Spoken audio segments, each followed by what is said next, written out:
जय गुरुदेव। जय गुरुदेव। आगे ऐसा दृश्य होगा जो हजारों वर्षों में नहीं होगा।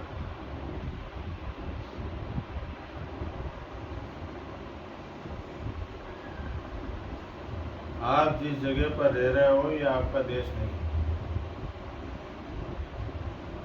परदेश में आकर फंस गए हो और निकलने का रास्ता नहीं मिल रहा। सही और सच्ची बात तो ये है कि ये मृत्यु लोक जो है आपका देश नहीं, परदेश है। यहाँ तुम्हें कितने युग और जन्म बीत गए, अपने देश को तुम भूल गए हो। वह देश कैसा है वही आपको समझने की जरूरत है। सही बात तो यह है कि आपका अपना देश प्रकाशवान देश है। वहाँ अंधेरे का नामो निशान है ही नहीं। न वहाँ रात होती है न दिन, न सर्दी होती है न गर्मी, न किसी प्रकार की कोई गंदगी है। ऐसा शुद्ध, पवित्र और निर्मल प्रकाशवान देश है जहाँ आप उसको छोड़कर यहाँ आ गए और यहाँ अपने देश को भूल गए, उसका रास्ता भूल गए और सुख, आराम और शांति इस मृत्युलोक में ढूंढ रहे हो। लेकिन अभी तक किसी को ना तो आराम मिला ना शांति। तो इससे पता चलता है कि आपकी सारी मेहनत बेकार चली गई। ये अनमोल शरीर बहुत युगों और कल्पों के बाद अब की बार आपको मिला है। ये खेल और तमाशा नहीं है जो आप समझ रहे हो कि फिर मिल जाएगा।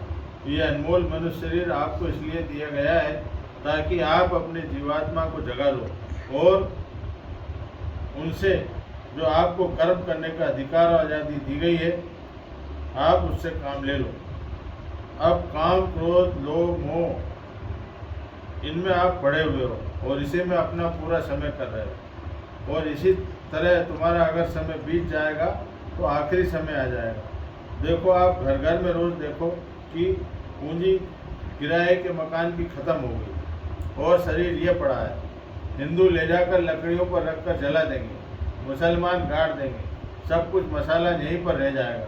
तो अब ये बताओ, जब सब कुछ यहीं रह जाएगा, साथ कुछ नहीं जाने वाला है, तो अहंकार किस बात का करते हो?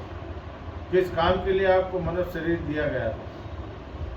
मकान मालिक समय पूरा होने पर आएगा और आपके इस किराए के मकान को खाली कराकर यहाँ से निकाल देगा। यहाँ तेरा कुछ है नहीं, झूठा है। तो अरे भाई, मनुष्य का व्यवहार, विवेक तो होना चाहिए। एक दूसरे की सेवा करो, सेवा में विवेक होना चाहिए। तो मैं आपको याद दिलाने आया हूँ कि ये बदले अदले का देश है, लेने देने का, कर्जे का देश है। मैं ब्याज के आपको देना पड़ेगा क्योंकि ये काल का देश है। यहाँ आप उन महात्माओं के पास जाओ जो जगे हुए हैं। मैं तुमको थोड़े में ही ज्ञान कराता हूँ। इस मनुष्य में आसमान के ऊपर से आने वाली देववाणी, आकाशवाणी, कलमा और आयतें उतर रही हैं। इसी मनुष्य शरीर में जीवात्मा बंद है तो कर्मों के कर्जे से वो दब गई। शरीर में 2 आंखें हैं और जीवात्मा में 1 आंख। इसी तरह से शरीर में 2 कान हैं, वैसे ही अंदर जीवात्मा में 1 कान है। तो उसको जगे हुए महात्मा खोल देते हैं। तो तुम उन महात्माओं के पास जाकर उनसे मिलो, उनके सत्संग में बैठ कर सुनो।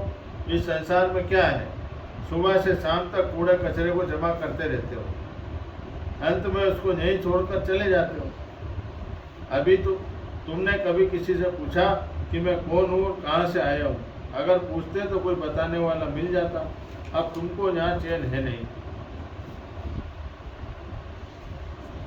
छीना झपटी आफत मची हुई है। अब आपको चाहिए था कि थोड़ा संयम से रहते तो शरीर बीमार नहीं होता। खाने का संयम, देखने का संयम, लेकिन आप तो जुट गए खाने में, तो भोगने में क्या मिलेगा?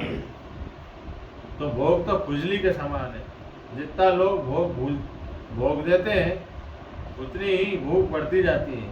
अंत में तकलीफ के सिवा कुछ नहीं मिलता है।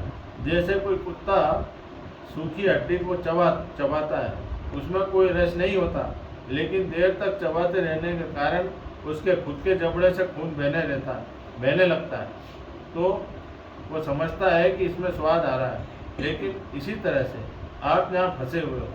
यहाँ अरे तुम संयम से रहते तो ठीक रहता। अब कोई महात्मा मिले तभी तो ठीक रहेगा। अभी तो तुम इधर जग की तरफ मुंह करके सोच रहे हो कि तुम्हें सुख मिल जाएगा। अरे अपने घर पहुंचोगे तब जाकर के सुख मिलेगा। घर गृहस्थी के काम में से थोड़ा सा समय बचाकर भगवान का भजन करो। मनुष्य शरीर साधना करने का धाम है, लेकिन चूक जाओगे तो जीवात्मा को कीड़े मकोड़े और जानवरों की योनि में बंद कर देगा।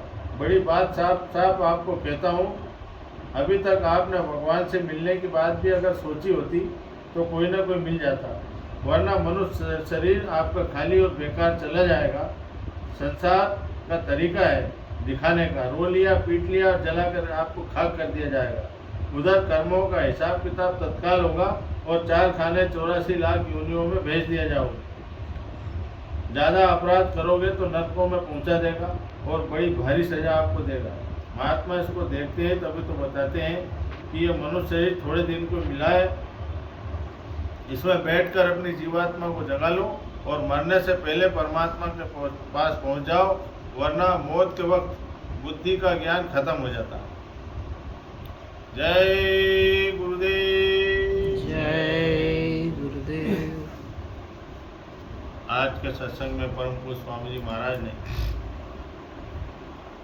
स्पष्ट संदेश देते हुए कहा कि मृत्यु लोक थोड़े दिन का आपको ये वासा है, ये स्थायी वास है नहीं। यहाँ से हमको समय हमारा पूरा होते ही निकाल के बाहर कर दिया जाएगा और शरीर और उससे जुड़ा हुआ सारा सामान यही रखा लिया जाएगा। हमारा सारा भौतिक ज्ञान, हिंदी अंग्रेजी उर्दू फारसी जो भी हमने पढ़ा लिखा, जो कुछ भी ज्ञान अर्जित किया, वो सब यही रह जाएगा। तो स्वामी जी महाराज ने कहा कि बुद्धि में विवेक होना चाहिए। विवेक से बुद्धि सही तरह से निश्चय कर पाती है कि हमको क्या करना चाहिए और इस मनुष्य शरीर का क्या उद्देश्य है। अभी स्वामी जी महाराज ने बताया कि परम पिता परमात्मा से मिलने का केवल यही एक मनुष्य शरीर जरिया है, यही साधना का धाम है और मुक्ति मोक्ष पाने का एक रास्ता है। और हम लोग जगत में शांति ढूंढ रहे हैं तो यहाँ शांति और आराम मिलती नहीं है। जितना ज़्यादा कोशिश करते हैं उतना ज़्यादा परेशान हो जाते हैं। इसलिए स्वामी जी ने कहा कि मुँह को काट ढूंढे रे बंदे, मैं तो तेरे पास हूँ, मैं तो तेरे पास में रहता हूँ, तुम मुझे अपने अंदर खोज, अपने अंदर की तरफ चल। अंदर चलेगा, अंदर की यात्रा करना शुरू करेगा, धीरे धीरे धीरे धीरे अंदर के मुकाम तय करता हुआ एक दिन अपने धूमधाम जहाँ से तू आया है इस मृत्यु लोक में वहीं पहुँच जाएगा। तो यही मनुष्य जीवन का सही लक्ष्य है। हमको इसको समझ करके अपनी ज़िंदगी को आगे जीना चाहिए। हमारा सबका समय धीरे धीरे पूरा होने को वाला है। सभी लोग गिनती की सांसें लेकर के यहाँ पर आए और धीरे से यहाँ से निकल जाएंगे। इसलिए ज़रूरी है कि हम अपने एक एक पल का सदुपयोग करें, एक पल भी बेकार न जाने दें, क्योंकि जो सांस हमारी निकल रही है दोबारा वापस आने वाली नहीं। जो पल गुजर रहा है वो दोबारा वापस आने वाला नहीं। जो मुकाम हमारे पीछे छूट गए वो वापस आने वाले नहीं हैं। जो लोग हमारे साथ चलते थे वो जो चले गए वो वापस आने वाले नहीं हैं। तो हमको ये समझ लेना चाहिए अच्छी तरह से कि हमको भी यहाँ से जाना है। तो इस चीज़ को समझ करके आप जब जियोगे तो थोड़े समय में आपको ज्ञान हो जाएगा और आप अपने असली लक्ष्य की तरफ मजबूती के साथ चल पड़ोगे।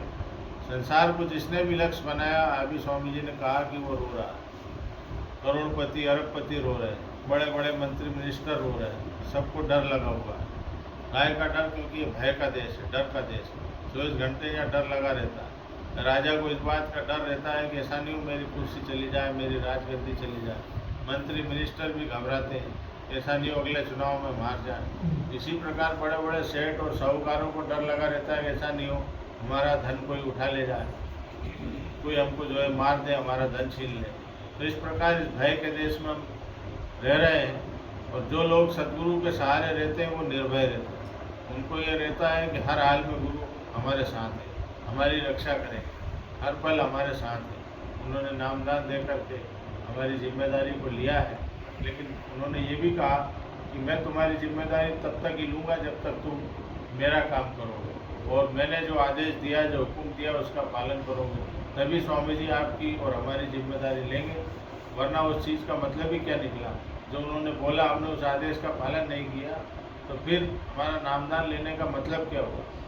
केवल नामदान लेकर घर बैठ जाने से और गुरु महाराज का कोई काम न करने से हम सत्संगी नहीं बन जाएंगे। सत्संगी का काम करने से बनेंगे। इस बात को सबको याद रखना चाहिए। जय गुरुदेव। जय गुरुदेव। 1 तारीख का समय नजदीक आ रहा है। 30 महीना है, 1 तारीख जल्दी से आ जाएगी। आज 27 तारीख हो गई है। तो दिन में अब 11 बजे याद से वहाँ आश्रम पर आइए। परम पूज्य गुरु महाराज की जो तिथि है वो 17 मई की। हम सभी लोग उस दिन इकट्ठा होकर योजना बना करके और अच्छी तरह से मालिक को याद हमेशा करते रहते हैं और करते रहेंगे। और इस उत्सव को खूब अच्छी तरीके से मालिक के विचारों को जनमानस तक पहुंचाकर हम इस दिवस को सार्थक करेंगे। जय